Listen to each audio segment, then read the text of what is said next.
हम जब भी नज़र उठाकर दूर तक फैले आसमान को देखते हैं, रूप रंग और सितारे की चमक देखकर दंग रह जाते हैं। अंतरिक्ष जिसका कोई आरंभ और अंत दिखाई नहीं देता है और पृथ्वी से देखने पर ये दूर तक फैला एक कैनवस नजर आता है। यह अनंत तक फैला अंतरिक्ष भले ही शांत दिखाई देता हो, लेकिन इसमें हर पल हलचल होती रहती है। इसमें निर्माण भी होता है और पहले का सारा सामान भी इसी अंतरिक्ष में समाया है। इस रहस्य से भरे अंतरिक्ष में बहुत सारे गैलेक्सीज मौजूद है और हमारी गैलेक्सी डस्ट, गैस और अरबों तारों से मिलकर बनी हुई है। और आप देख रहे हैं फ्यूचर वेस्ट 2.0 और मेरा नाम अवनीश है। वीडियो में लास्ट तक बने रहें। आज हम ऐसे ही हमारे सोलर सिस्टम में मौजूद कुछ ग्रहों के बारे में आपको बताएंगे। और हमारा पहला ग्रह बृहस्पति सूर्य से पांचवा और हमारे सौरमंडल का सबसे बड़ा ग्रह है। यह मुख्य रूप से एक गैस पिंड है जिसका द्रव्यमान सूर्य के 1000वें भाग के बराबर तथा सौरमंडल में मौजूद अन्य 7 ग्रहों के कुल द्रव्यमान का 2.5 गुना है। बृहस्पति को शनि, अरुण और वरुण के साथ एक गैसीय ग्रह के रूप में वर्गीकृत किया गया है। इसे रात्रि में नग्न आंखों से देखा जा सकता है। खगोल विद्वानों ने सौरमंडल के सबसे बड़े ग्रह बृहस्पति का चक्कर लगा रहे 12 नए ग्रहों की खोज की है। इस खोज के बाद से शनि से ताज छीन कर बृहस्पति सबसे ज्यादा उपग्रह वाला ग्रह बन गया। बृहस्पति के अब कुल 95 उपग्रह हो गए हैं, वहीं शनि के अब 83 उपग्रह हैं। हमारा अगला ग्रह है शुक्र, वीनस। यह अंतरिक्ष ग्रहों में पृथ्वी के निकटतम है तथा यह सौरमंडल में सूर्य से दूसरे निकटतम स्थान पर है। यह शाम का तारा तथा सुबह का तारा के रूप में ज्यादा प्रसिद्ध है। वेनेरा 4, 5 और 6, मैरिनर 2 और 5 की खोजों के अनुसार शुक्र संभवतः सबसे गर्म ग्रह है। यहाँ रात तथा दिन के तापमान लगभग समान होते हैं। शुक्र के वायुमंडल में 90 से 95% कार्बन डाइऑक्साइड है। इसमें कोई किरण बेल्ट नहीं है। इसका कोई उपग्रह नहीं है। इसे पृथ्वी का भागिनी ग्रह भी कहा जाता है। यह सूर्य एवं चंद्रमा के बाद सबसे ज्यादा चमकीला दिखाई पड़ता है। यह पृथ्वी के लगभग बराबर आकार तथा भार का है। यह सूर्य की परिक्रमा 255 दिन में पूरी करता है। यह गर्म और तपता हुआ ग्रह, इसके चारों ओर सल्फ्यूरिक एसिड के जमे हुए बादल हैं।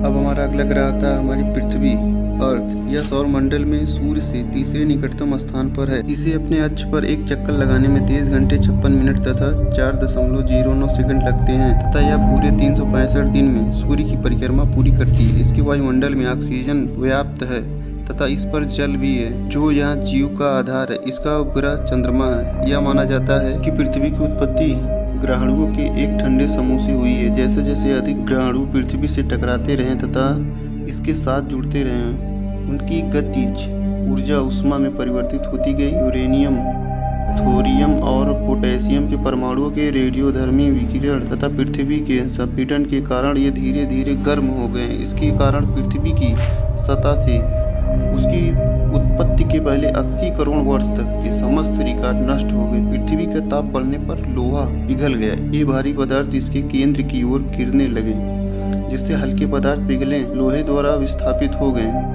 फलतः हल्के पदार्थ पृथ्वी की सतह पर आ गए, जिससे पूर्वकालीन भूपर्पाटी अर्थक्रास्ट का निर्माण हुआ। गुरुत्वाकर्षण के प्रभाव से केंद्र पर पहुंचे लोहे से पृथ्वी का कोर निर्मित हुआ। पृथ्वी की इस परतों में संगठित होने की क्रिया विभेदन कहलाती है। पृथ्वी के भूपर्पाटी में प्रमुख तत्वों की मात्रा: ऑक्सीजन 46.8%, सिलिकॉन 27.7%, एल्युमिनियम 8.1%, लोहा 5.0%। पृथ्वी में प्रमुख तत्वों की मात्रा: लोहा 35.0%, ऑक्सीजन 30.0%, सिलिकॉन 15.0%, मैग्नीशियम 13.0%, निकेल 2.4% पाया जाता है। हमारा अगला ग्रह है मंगल, मार्स।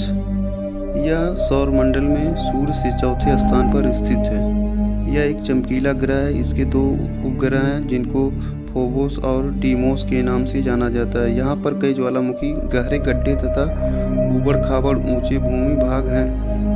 सबसे ऊंचा पर्वत निक्स ओलंपिया है जो एवरेस्ट से भी 3 गुना ऊंचा है। लाल ग्रह के नाम से विख्यात इस ग्रह की सूर्य से दूरी 22.79 करोड़ किलोमीटर है तथा इसका विषुवत रेखीय व्यास 6761 किलोमीटर है। यह सूर्य के चारों ओर एक चक्कर लगाने में 686.9 दिन लगाता है। मंगल के 2 ध्रुव हैं तथा यहाँ भी पृथ्वी की भांति ऋतु परिवर्तित होता है। ऐसा पृथ्वी की तरह इसकी दूरी झुकी होने के कारण होता है। हमारा अगला ग्रह है शनि, सेचुरन। यह नंगी आंखों द्वारा दिखने वाला सबसे दूर का ग्रह है। यह बृहस्पति के बाद दूसरा सबसे बड़ा ग्रह है। सबसे ज्यादा 21 उपग्रह हैं। इसका व्यास 1,20,000 किलोमीटर है। यह सूर्य की परिक्रमा 29.5 वर्ष में पूरी करता है। सूर्य के प्रकाश का केवल 1/7वां भाग ही इस ग्रह पर पड़ता है। इसके गुरुत्वाकर्षण से निकलने के लिए 30 किलोमीटर प्रति सेकंड की गति आवश्यक है। इसका सबसे बड़ा उपग्रह टाइटन है।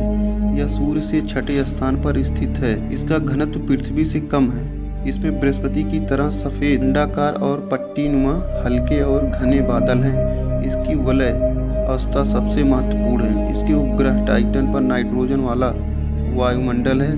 देखने में सुंदर होते हुए भी भारतीय ज्योतिष शास्त्र में शनि को इस क्रूर ग्रह माना जाता है। इसकी धीमी चाल के कारण इसे शनिश्चर अर्थात मंद गति से चलने वाला कहते हैं। हमारा अगला ग्रह है यम, प्लूटो। यह सूर्य से 9वें स्थान पर वर्तमान समय में 6ठे स्थान पर स्थित है। इसका व्यास 300 किलोमीटर है और यह सूर्य से 586.56 करोड़ किलोमीटर दूर है। यह सूर्य की परिक्रमा 248 वर्ष में पूरी करता है और अपनी दूरी पर 6 दिन और 9 घंटे एक पूरा चक्कर लगाता है। इसकी खोज फरवरी 1930 में डब्ल्यू टामो ने अरिजोना, अमेरिका स्थित वेधशाला से की। यह सबसे छोटा ग्रह है। इसका एक उपग्रह भी है। इसका कक्ष वरुण नेपच्यून की कक्षा को विभाजित करता है। यहाँ के वायुमंडल के संभवतः बर्फ पिंड तथा मीथेन है। हमारा अगला ग्रह है धूमकेतु, कोमेट। धूमकेतु साधारणतः उच्छल तारे के नाम से जाने जाते हैं क्योंकि इनकी बहुत लंबी पूंछ झाड़ू के आकार की होती है। यह हिम, मीथेन, जल, अमोनिया, कार्बन डाइऑक्साइड गैसों के मिश्रण से बनते हैं। इनमें आकाशीय धूल भी मिश्रित रहती है। सामान्यतः उच्छल तारा पूंछ विहीन होता है, परंतु सूर्य के निकट पहुंचने पर धूमकेतु का ठोस मध्य भाग जलकर गैसों को उत्पन्न करता है जो इस तारे की पूंछ का निर्माण करती हैं। यह गैस सूर्य के प्रकाश से दीप्तमान होकर लाखों किलोमीटर लंबी दिखाई देती है।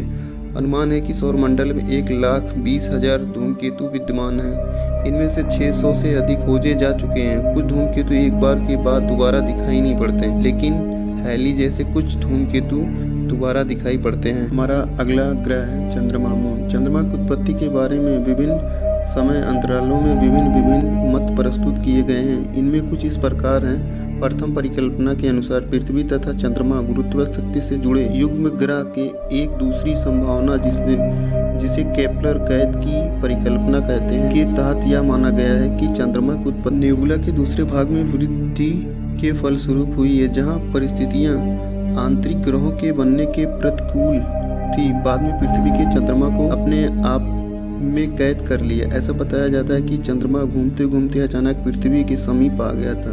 पृथ्वी के गुरुत्व बल से आकर्षित हो गया। तीसरी परिकल्पना खंडन परिकल्पना के नाम से जानी जाती है। इसे 1890 में सर जॉर्ज डार्विन द्वारा प्रस्तुत किया गया था। उन्होंने गणना कर बताया कि पूर्व समय में पृथ्वी अपनी वर्तमान गति की अपेक्षा अत्यधिक तीव्र गति से भ्रमण कर रही थी। इसके द्वारा घूर्णन के केंद्रापाती बल ने पृथ्वी में काफी बड़ा उभार पैदा कर दिया। यही उभार में पृथ्वी से अलग होकर चंद्रमा बना। इस खंडन परिकल्पना का सन 1960 में पुनः अध्ययन किया गया। इसमें बताया गया कि पृथ्वी के कोण में लोहा था जो पहले ही निर्मित हो चुका था, अतः बाहर की ओर चंद्रमा के रूप में जाने वाला पदार्थ परवार का था। इस प्रकार चंद्रमा का घनत्व तथा कोण के अभाव की व्याख्या की जा सकी, परंतु फिर भी कई बातों पर अभी भी विरोधाभास है। चंद्रमा पृथ्वी का एकमात्र उपग्रह है। इसके भौतिक लक्षणों को पूर्णतः जाहिर करने के लिए इसके पर्यावरण के कारकों के बारे में जानना आवश्यक है। ये कारक है चंद्रमा की गुरुत्वाकर्षण शक्ति, जल तथा वायुमंडल दोनों का।